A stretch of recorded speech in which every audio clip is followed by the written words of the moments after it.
Guess where I am today? I am in Ohio, and as you can see behind me, Master Fluid Solutions celebrating 70 plus years of being in business. And I'm with my buddy Dave today. We're going to talk past, present, future, and eco-friendly of metal fluid working.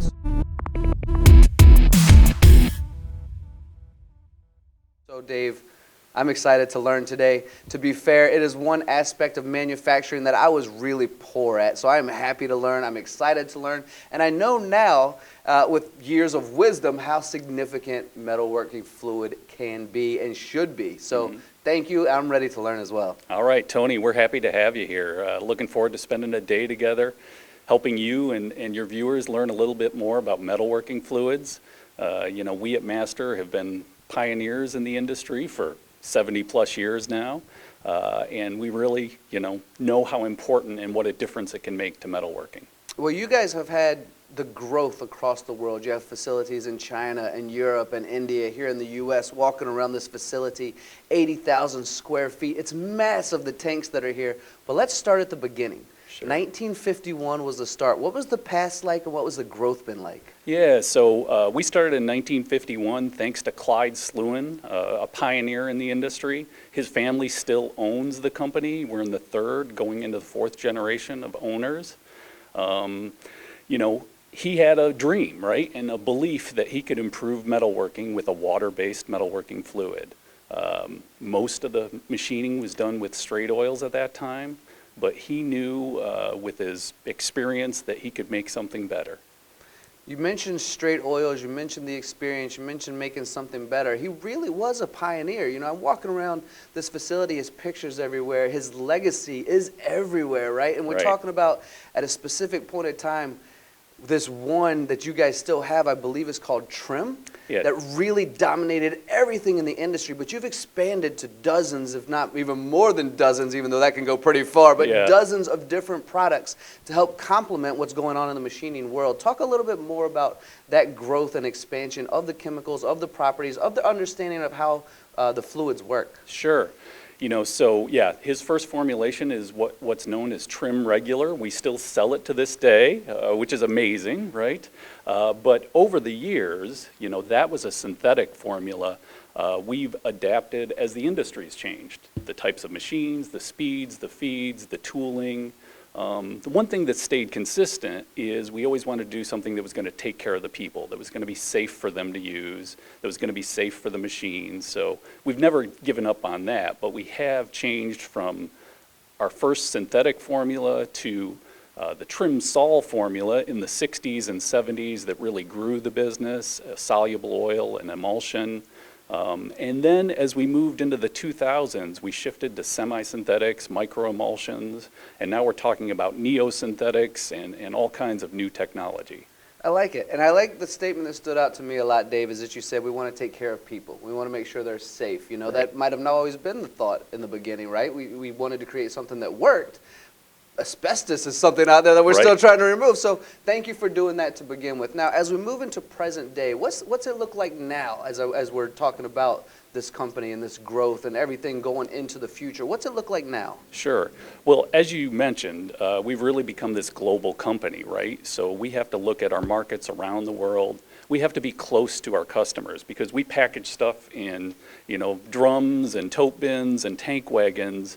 They're expensive to move around, and there's logistics cost. And as we look at, trying to reduce our carbon footprint and everything, we want to make sure we're doing that as efficient as possible. So we build our plants close to our customers. We have distributors that improve the logistics of our products as we move them around and reduce cost for our customers to make them as competitive as possible. And really, the enabler of all that is our technology, our research and development team that goes out there, that identifies materials that, again, are friendly to the people and the planet, but improve performance and reduce usage. So I've been here for 30 years. We used to have good products.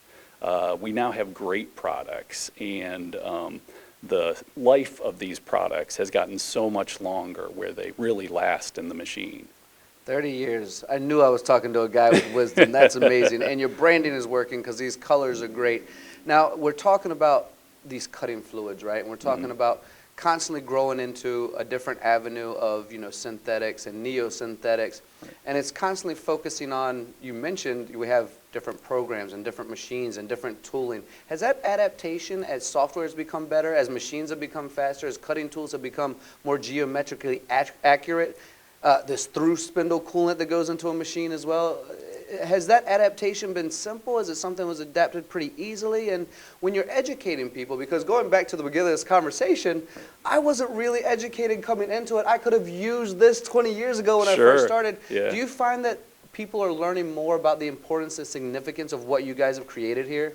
I think so. For the majority of the industry, again, things have become more and more important on efficiency and finish and quality.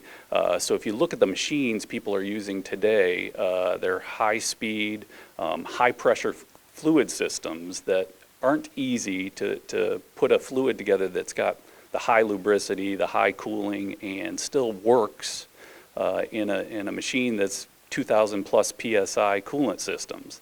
So that's our challenge, is how do we develop both the cutting side of things to allow the machines to perform, along with the environment and people-friendly and non-cutting functions, as we call them, things like foam and rust protection and all of that. You actually beat me to a statement. It's great to know that you're a mind reader amongst these 30 years of experience, as well as I can, on a personal level from a story, I was in with the customer, and they were having foaming issues, and believe it or not, the company that came in was you guys to help remove the foaming from a through spindle coolant situation with high pressure. They just couldn't get rid of it. So you guys came in, analyzed everything that was going on, analyzed the machine itself, brought in what you thought would be best and what would work best, and guess what? It did. Yeah. It did. So Yep. now we know about the past. We know about the present. Let's talk about the future. What does the future look like? I can imagine with 70 plus years now, you know it's going to be bright. And even over the last few years, you continue to hire people and bring people in. Yeah. Yeah, no, we continue to invest and expand our technical staff to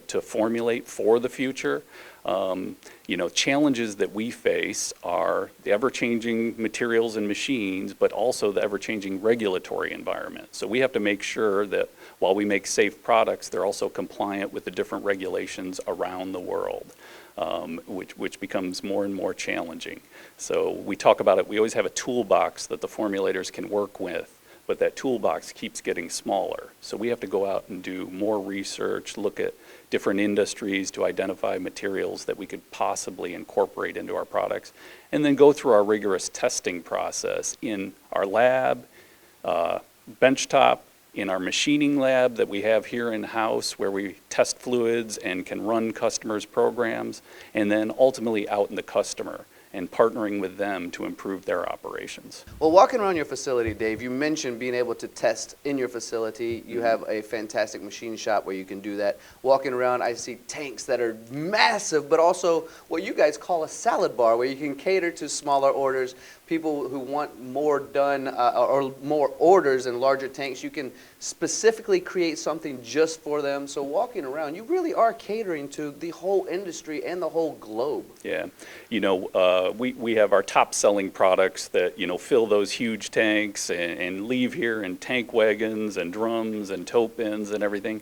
But we also have, over 100 formulas, right? So we can kind of customize depending on the customer's needs and situations, and that's why we love that salad bar. It gives us flexibility in packaging. We can package in small containers, 1-gallon containers, 5-gallon pails, 54-gallon drums, depending on what they need. And then we have our distribution network around the country, around the world that has that close to the customer so they can get their product just in time. Speaking of that, can we talk a bit about service and support? How significant and important is service and support to you guys? Yeah, it's critical, because what we find is, we can develop the best fluid in the world, and we think we do, but if it goes out and the customer misapplies it or uses it at the wrong concentration on the wrong type of materials, then they're not going to be happy. They're not going to be satisfied. It potentially tarnishes our brand.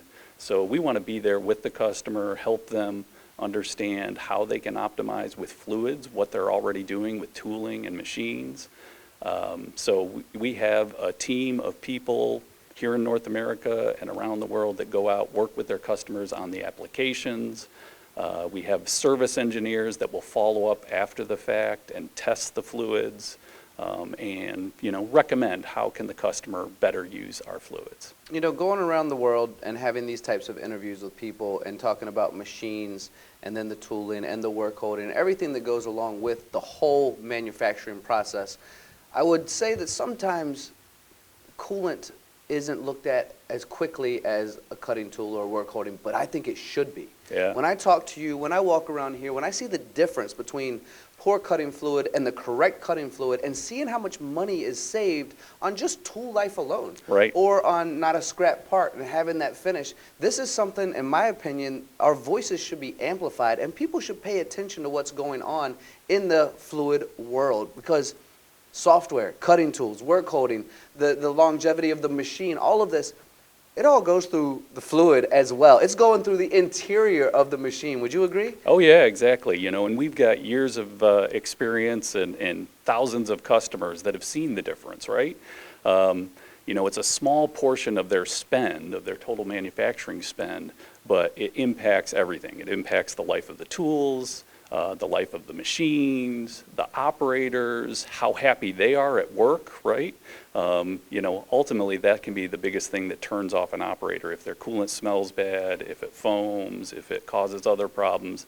So, we've had a number of customers that have thanked us because we've made their operators happier.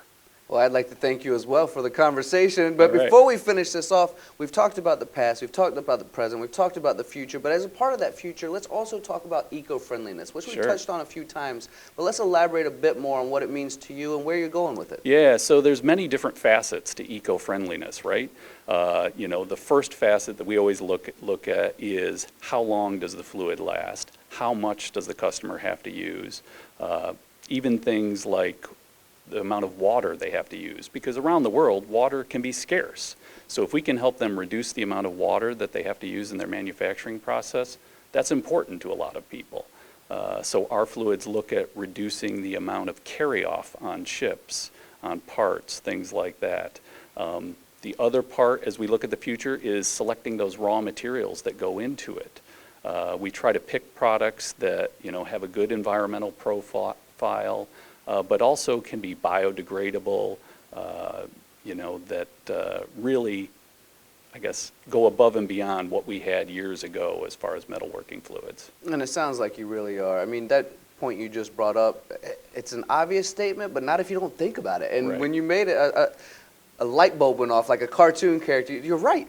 The majority of the world actually doesn't have the water that's necessary to create what they. So thank you for sharing that. Thank you for sharing all the wisdom. 70 plus years at MTD. We wish you beyond another 70 plus, another more generations. We're on going into the fourth right now. Yeah, exactly. So we wish you all the success, Dave. Thank you so much for your time and for sharing this wisdom with the audience, guys. I hope you've learned as much as I have today with Dave.